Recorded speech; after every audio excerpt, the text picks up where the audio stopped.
warahmatullahi wabarakatuh. Halo anak-anak hebat, apa kabar hari ini? Semoga anak-anak tetap sehat dan semangat ya untuk belajar. Sebelum kita belajar, mari kita berdoa menurut agama dan keyakinan masing-masing. Berdoa dipersilahkan.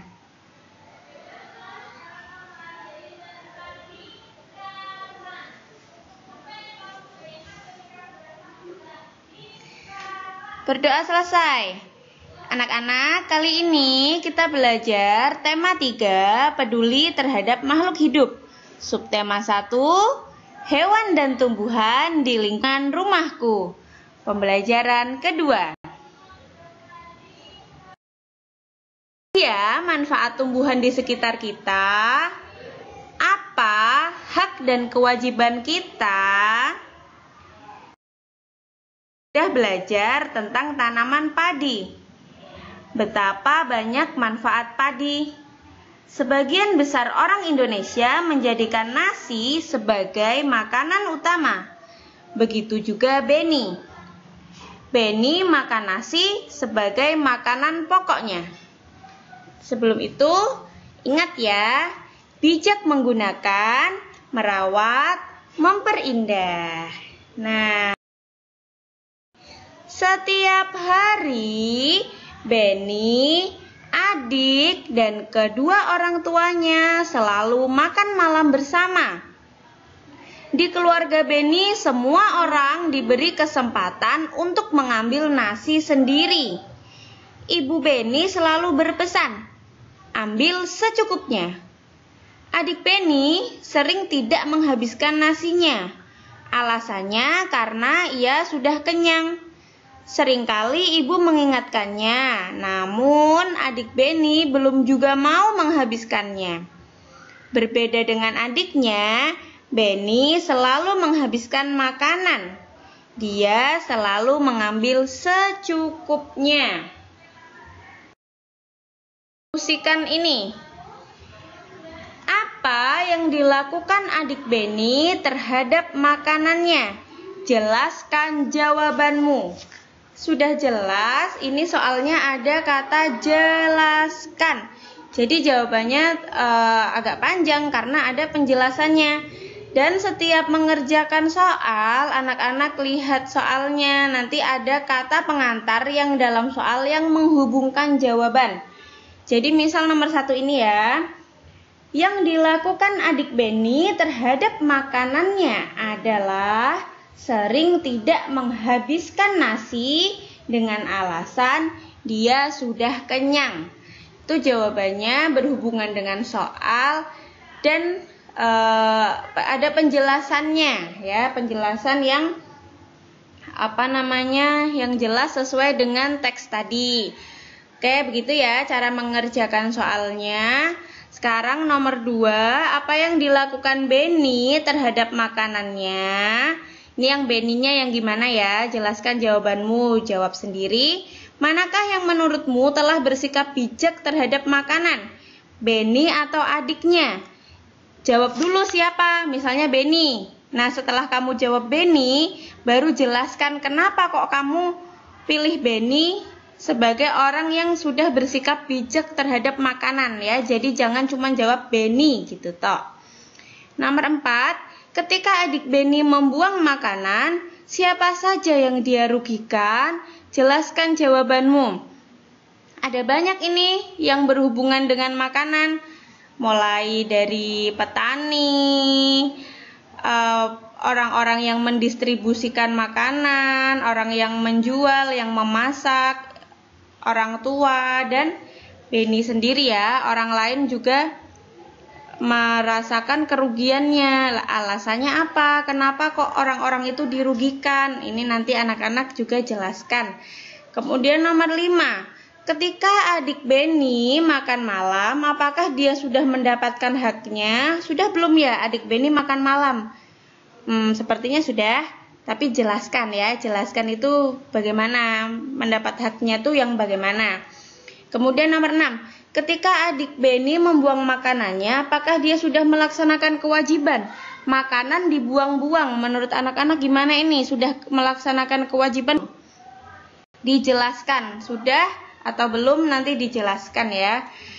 Ketika Benny menghabiskan makanannya, apakah dia sudah melaksanakan kewajibannya? Kalau Benny bagaimana ini? Kalau Benny kan suka menghabiskan makanan. Sudah melaksanakan kewajiban belum ya? Sudah ya, dijelaskan. Jangan cuma jawab sudah. Berpikirlah sebelum kamu membuangnya. Lihat ini anak-anak. Ada proses sampai nasi ada di mejamu. Yang pertama, hari pertama nih, sawah dibajak. Ada pakai kerbau, sapi, atau traktor.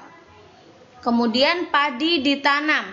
Menanam padi itu lamanya sekitar 21 hingga 30 hari. Ketika sudah 100 hari padi itu di sawah, baru mulai berbiji. 100 hari itu 3 bulan. Kemudian padi dipanen. Padi dipanen itu ketika sudah berusia 120 hari. Setelah dipanen, ya, Pak petani ini memanen padi panas-panas, kemudian diambil dari sawah nih, dibawa dari sawah, membutuhkan waktu 2 hari ya, berarti memanennya itu 2 hari. Setelah selesai memanen, di hari ke 122 itu padi diambil dari sawah. Setelah itu padi dijemur dan digiling. Proses dari jemur, giling itu sekitar 1 minggu, 7 hari, 8 harian. Setelah digiling, padi siap jadi beras di usia yang ke 132 hari. Baru sampai di mejamu nasi siap dimakan. Jadi anak-anak benar-benar harus berpikir sebelum membuangnya. Kamu tahu porsi makanmu itu segimana. Jangan ambil banyak-banyak, ambil secukupnya. Jangan sampai ada nasi atau makanan lain yang kamu buang, ya. Coba anak-anak perhatikan gambar berikut ini. Gambar A ini apa? Gambar B apa? Gambar C apa ya? Nah, ini ya. Apa yang dilakukan orang pada gambar tersebut yang gambar A? Apa yang dilakukan ini? Ada sekelompok orang sedang menebang pohon di hutan. Yang dilakukan orang pada gambar A adalah menebang pohon di hutan. Ya, yang B. Yang dilakukan orang pada gambar B adalah menanam dan merawat tanaman di pot. Kemudian yang C. Yang dilakukan orang pada gambar C adalah merusak tanaman dengan mencabut daunnya. Itu ya. Jawabannya seperti itu. Dikaitkan dengan soal. Kemudian yang kedua. Apakah tindakan tersebut baik? Mengapa? Ini menurut Bu Mela yang gambar A tidak baik. Tindakan pada gambar A tidak baik karena menebang hutan terus-menerus tanpa penanaman kembali mengakibatkan hutan gundul dan dapat menyebabkan pemanasan global, banjir, tanah longsor, dan lain-lain. Kalau menurut anak-anak, mengapa? Boleh beda nih jawabannya. Kemudian yang B, tindakan pada gambar B baik karena anak tersebut menanam atau merawat pohon. Sekecil apapun tanaman yang kita rawat akan menyelamatkan lingkungan. Itu alasannya Bu Mela tadi ya. Kemudian yang gambar C, tindakan anak pada gambar C tidak baik karena merusak tanaman dapat menyebabkan tanaman itu mati dan merugikan lingkungan. Itu gambaran Pertanyaan ketiga, dampak bagi lingkungannya apa? Yang A apa, yang B apa, yang C apa? Jawab. Bagi orang lain, apa ya dampaknya kalau menebang pohon? Apa ya dampaknya kalau menanam tanaman? Apa ya dampaknya bagi orang lain kalau kita merusak? Apakah perbuatan dalam gambar tersebut melanggar hak orang lain? Ini yang tentang melanggar hak orang lain kemarin sudah ya di tema 2. Yang gambar A ini melanggar apa tidak ya? Jelas jawabannya pasti anak-anak tahu. Yang B juga sudah jelas, yang C juga sudah jelas melanggar atau tidak. Kemudian, apakah orang tersebut sudah melaksanakan kewajibannya? Wah, ini terlihat mana yang sudah melakukan kewajiban dan mana yang belum. Jawab ya sesuai gambar A, gambar B. Apakah yang sebaiknya dilakukan? Apa ya? Kalau melihat gambar A itu sebaiknya yang dilakukan apa? Apakah terus menebang atau berhenti atau bagaimana? Ya, kalau yang gambar B bagaimana yang harus sebaiknya dilakukan? Apakah tidak usah merawat saja, apa terus merawat atau bagaimana begitu ya? Nah, bijak memanfaatkan tumbuhan berarti kita menghematnya, tidak membuang-buangnya, tidak mengambil secara berlebihan dan tidak merusaknya. Ketika kita tidak memanfaatkan tumbuhan dengan baik, berarti kita sudah mengambil hak orang lain untuk menikmati lingkungan yang nyaman. Oke. Anak-anak harus bijak dalam memanfaatkan tumbuhan. Nah, ini coba lihat dirimu. Kamu melakukan penilaian diri, apakah kamu sudah memanfaatkan tumbuhan dengan bijak sesuai dengan kenyataan? Kalau sudah ya tulis sudah, kalau belum ya tulis belum. Tidak masalah. Kalau sekarang kamu jawab belum kan bisa kamu jadikan kamu perbaiki, kamu jadikan refleksi diri supaya kedepannya anak-anak lebih mencintai lingkungan, lebih bisa merawat tanaman. Gitu. Anak, saatnya kamu berkreasi membuat kolase dari tumbuhan yang ada di sekitarmu. Apa itu kolase? Kolase merupakan karya seni tempel pada permukaan gambar. Yang harus kamu ingat, kalau di kolase, bahan yang digunakan itu beragam, bukan dari satu jenis. Ini yang akan membedakan dari mozaik. Kalau mozaik itu hanya satu jenis bahan. Misalnya kertas ya kertas saja, tapi kertasnya bisa warna-warni. Atau daun, ya itu cuma daun, tapi daunnya bisa warna-warni. Atau manik-manik. Ya sudah cuman manik-manik tok, nggak dicampur dengan bahan lain. Kalau kolase, anak-anak bisa mencampur berbagai jenis bahan. Misalnya ini daun, ranting, atau kulit pohon yang sudah jatuh, bunga yang sudah jatuh juga, yang sudah kering ya. Jangan ambil yang masih di pohon, ambil yang sudah kering saja, ini malah bagus. Warnanya malah bisa warna-warni. Ada yang kuning, coklat, gitu-gitu.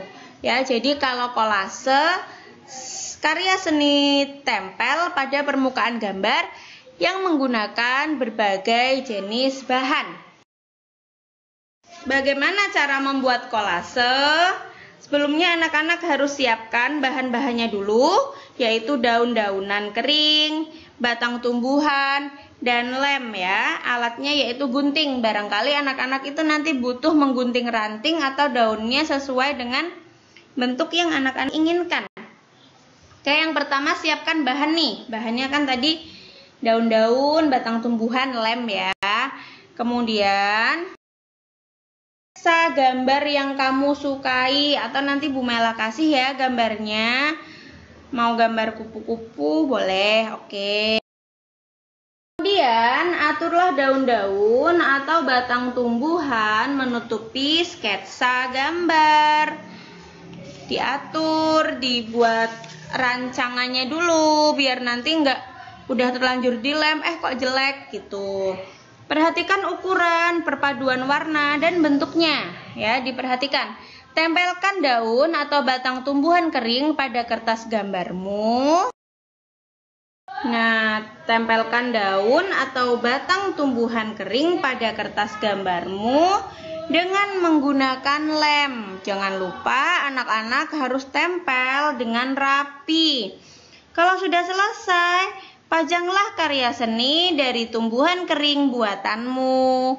Dan sebelum dipajang ya jangan lupa dikumpulkan ke Bapak Ibu Guru dulu ya. Lihat kalau hutannya, tanamannya asri seperti ini kan indah ya, airnya juga melimpah. Anak-anak, mari kita rawat hewan dan tumbuhan yang ada di sekitar kita. Mari kita juga bijak memanfaatkan padi, kita makan secukupnya, jangan membuang-buang makanan. Kemudian kita jangan menjadi bagian orang yang suka merusak lingkungan. Jadilah bagian orang yang suka merawat lingkungan, merawat pohon, menyiram pohon, menanam tanaman, begitu ya. Kemudian anak-anak juga bisa memanfaatkan lingkungan untuk dijadikan karya seni seperti kolase tadi. Yang dibuat itu dari daun kering dan ranting kering. Jangan mencabut daun dari tanamannya ya, karena itu bisa merusak tanaman. Oke anak-anak, demikian pelajaran kali ini.